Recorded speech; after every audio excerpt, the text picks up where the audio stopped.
ঘুমায় আছে মসজিদের ভিতরে, বিশ্বনবী স্বপ্নে দেখায় নুরুদ্দিন তিনটা শয়তান আমি নবীরে খুব ডিস্টার্ব করতেছে, পারলে একটু শায়েস্তা কর, বাগদাদ থেকে মদিনায় আয়। নুরুদ্দিন জঙ্গি ঘুমিতে লাফ দিয়ে উঠলেন, সুবহানাল্লাহ বলেন। চিন্তা করেন, দেশের বাদশা হ্যাঁ বিশ্বনবী স্বপ্নে দেখায় আমারে খুব ডিস্টার্ব করতেছে নুরুদ্দিন, বাগদাদ থেকে মদিনায় আয়, আইডাই তিনটারে সাইজ কর। নুরুদ্দিন জঙ্গি কাঁপতাছে। মুয়াজ্জিনের আজান হয়ে গেল, আসরের আজান। উনি মুয়াজ্জিন সাহেবকে ডাক দিয়ে বললেন, ইমাম সাহেব কোথায়? তখন ওনার মসজিদের ইমাম সাহেব, যার কথা মতো নুরুদ্দিন জঙ্গি শরিয়াতের মাসলা উনি নিজে বলতেন, ওনার নাম ছিল জালাল উদ্দিন মুশৌরি। তখন মানুষ আলেম ওলামার সাথে সম্পর্ক রাইখা মাসলা বাতাইতো বাচ্চারা। যাক দিলেন, আমি তো এরকম স্বপ্নে দেখলাম একে একে 3 বার, আগে আপনাকে বলি নাই, কি করা যায়? নবী আমার বিপদে। কিসের বিপদে নবী আমার? দোজাহানের বাচ্চা, কিসের বিপদ? 3 জন মানুষের ছবি দেখাইছে, এমন ভাবে নবী দেখাইছে তাদের আমি দেখলেই চিনে ফেলবো।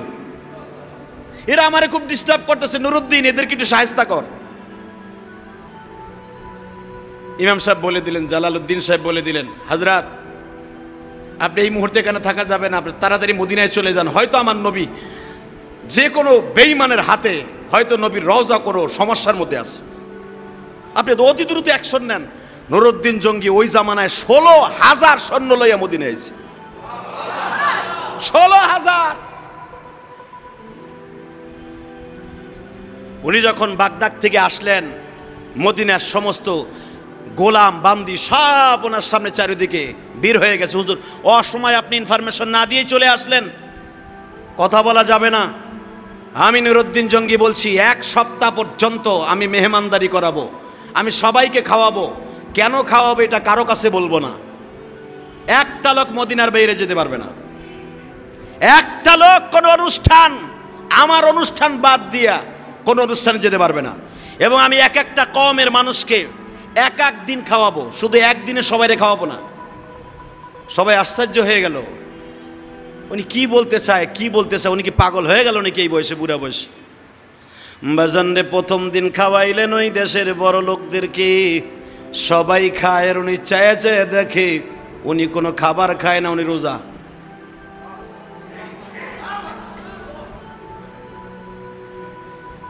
নুরুদ্দিন জঙ্গি সারাদিন মানুষকে খাওয়ায়, উনি রোজা থাকে।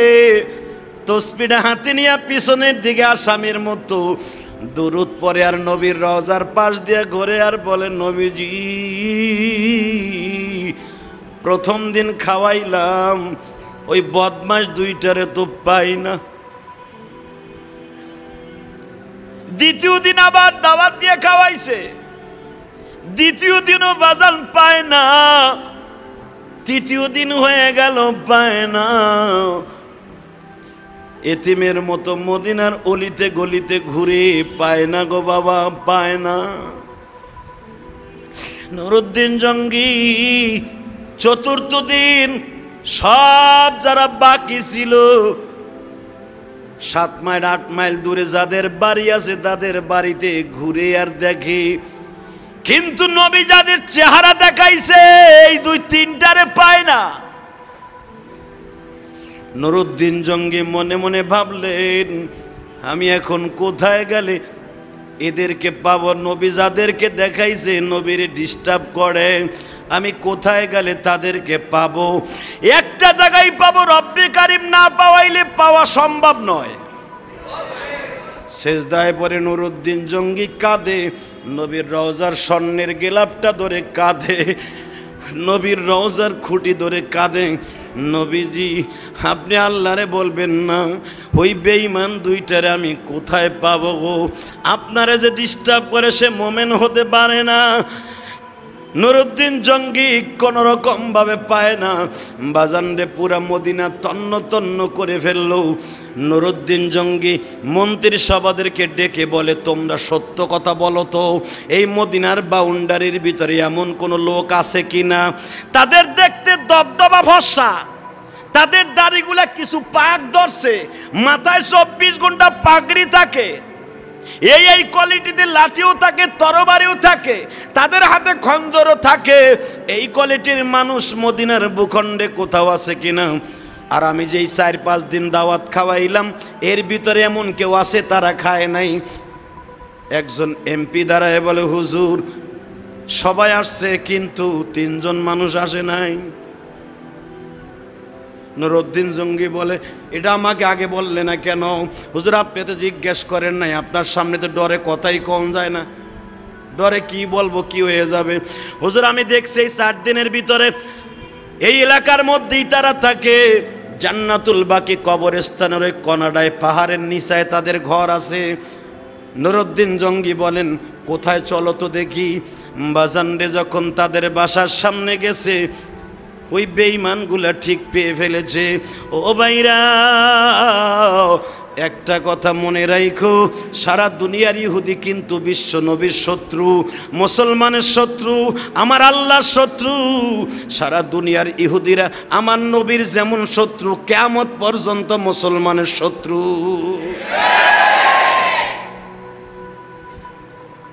নুরউদ্দিন জঙ্গি ঘরের দরজা খুলতে বলে, দরজা খুলে না।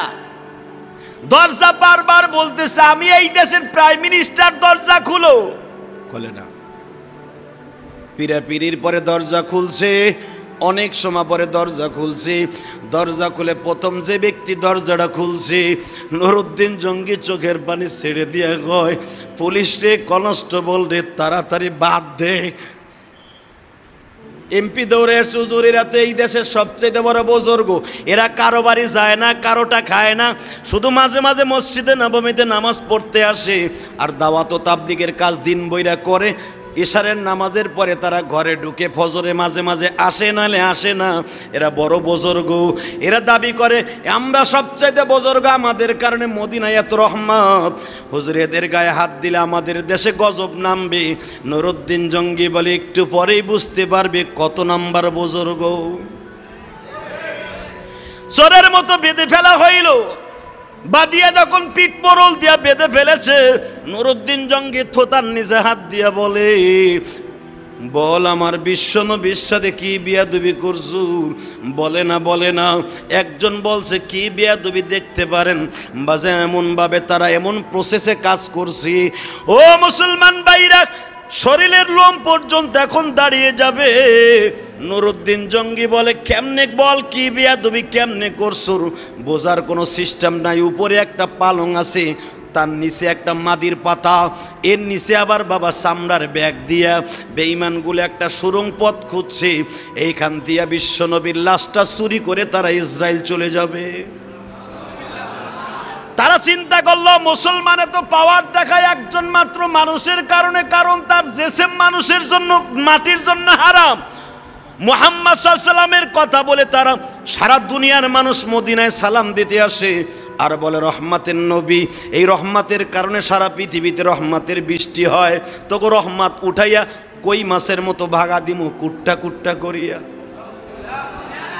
এই সিদ্ধান্ত নিয়ে তারা মদিনায় আসছে বাবা 6 মাস আগে। রাস্তা খনন করতে করতে করতে নবীর লাশ পর্যন্ত চইলা গেছে গো বাবা।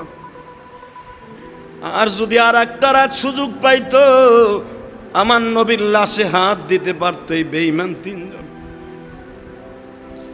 নুরউদ্দিন জঙ্গি বলে, খাটটা ফেলা, চামড়ার মাদুরটা ফেলা, ব্যাগগুলা সরা।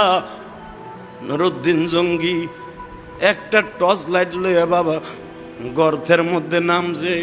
ও আশেকে রাসূল ভাইরা, যদি এই জামানায় এখন তোমার শরীরে একটা ঝাঁকি মারে নবীরে ভালোবাসার কারণে, নুরউদ্দিন জঙ্গির অবস্থা কি হয়েছিল গো বাবা। লাইট নিয়ে কিছু দূর গেছে, বেশি দূর যাইতে পারে নাই গো। আবার নবীর পায়ের গুরমুড়ার আলোতে পুরা সুরঙ্গ রাস্তায় আলো হয়ে গেছে। নুরউদ্দিন জঙ্গি ওই সুরঙ্গ রাস্তার ভিতরে কাঁদে আর বলে, নবী গো, আপনি আমারে কেন আগে বলেন নাই গো? কেন এই পাথরি জমিন খনন করতে ওদের মাসকে মাস লাইগা গেছে। এরা মাটিগুলা সরাইতে অনেক কষ্ট হয়েছে। এরা মাটিগুলা জান্নাতুল বাকি কবরস্থানে ফেলতো। নবী গো, মাটি তো এরা আস্তে আস্তে করে সরাইছে, আপনি কেন আমার এই গোলামরে আগে খবর দিলেন না? হে আশিকে রাসূল ভাইরা, বিশ্ব নবীর ভালোবাসা কার অন্তরে আছে? বাদশা ফকির এখানে, কে গরিব কে ধনী বিশ্ব নবী এখানে বলে নাই। নবী বলছে যার অন্তরে আমি আর আমার আল্লাহর ভালোবাসা আছে, তার জন্যই জান্নাতের খাবার রেডি হইতে আছে। নুরুদ্দিন জঙ্গি কলরিং করে করে আস্তে আস্তে নবীর রওজার কাছে চলে গেলেন। আবু বকরের কবরের মধ্যে আবু বকরকে দেখতে পাইলেন। নবীর রওজার পাশে বাজান রে, নবীর পায়ের গুরমুরার আলো। নুরুদ্দিন জঙ্গি পাশে দাঁড়ায় কান্দে আর বসে কান্দে আর বলে, ও মদিনার মাটি রে, যার কারণে ধন্য হইলি, সে কাঁদে মদিনা।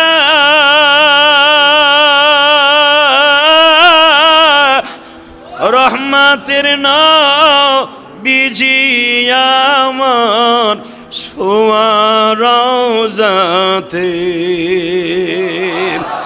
বাজান নবীর শরীরের আলোতে পুরা রাস্তা আলো হয়ে গেছে।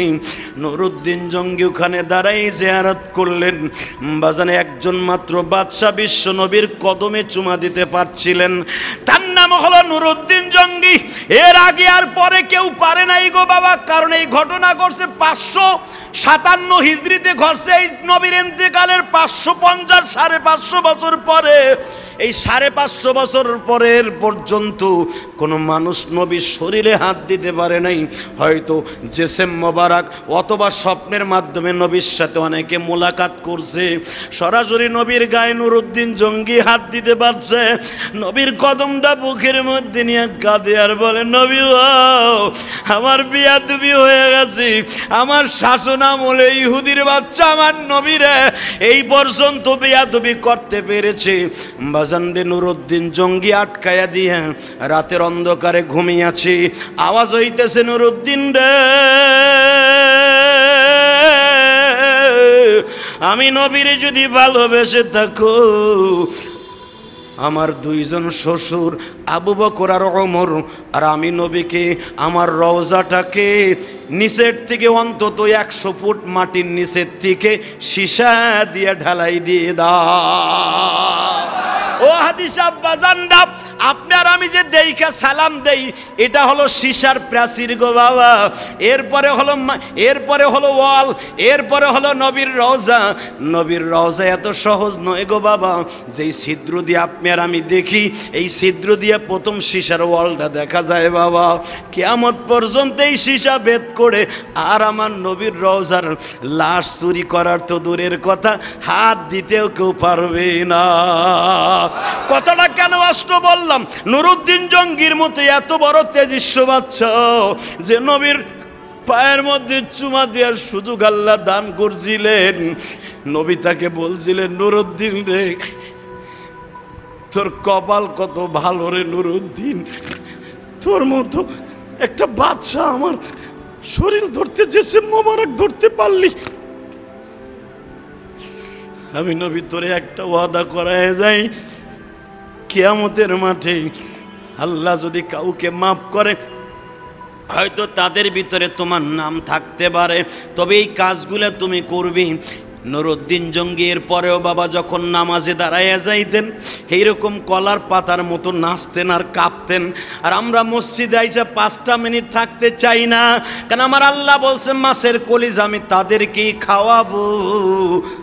ওলিমান খাফা মাকাম রাব্বিহি জান্নাতান, যারা আমি আল্লাহর ভয়ে নামাজটা ঠিক মতো পড়বি, আমি আল্লাহকে ভয় করে বলবে, জান্নাতান, জান্নাত এক বচন, জান্নাতান তাসনিয়ার সিগা। আমার আল্লাহ বলে যারা আমারে ভয় করে যায় নামাজে দাঁড়ায় নামাজ পড়বে, তারে জান্নাত দিব আমি আল্লাহ 2টা। তাহলে আল্লাহকে ভয় করে নামাজ পড়ার দরকার আছে না নাই? যা কিছু করেন না করেন, ব্যবসা করেন, চাকরি করেন, নকরি করেন, ঠেলা গাড়ি চালান, ভ্যান চালান, রিক্সা চালান, সিএনজি চালান, প্রাইভেট চালান, বাস চালান, ট্রাক চালান, নামাজটা ঠিক রেখেন, ইনশাআল্লাহ বলেন। পড়বেন তো ইনশাল্লাহ নামাজটা? আল্লাহ আপনাদের সবাইকে কবুল করেন, আল্লাহ সবার মনের আশা পুরা করেন, সবাইকে সুন্দর জীবন যাপন করে বাদশা হয়ে যদি আল্লাহর নৈকট্য হাসিল করে বিশ্বনবীর ভালোবাসা নিয়ে কবরে যেতে পারে। আমি তো সাধারণ একটা মানুষ, আমি তো পারবো আমরা পারবো না ইনশাআল্লাহ? আল্লাহ আমাদের সবাইকে চেষ্টা করার তৌফিক দান করেন।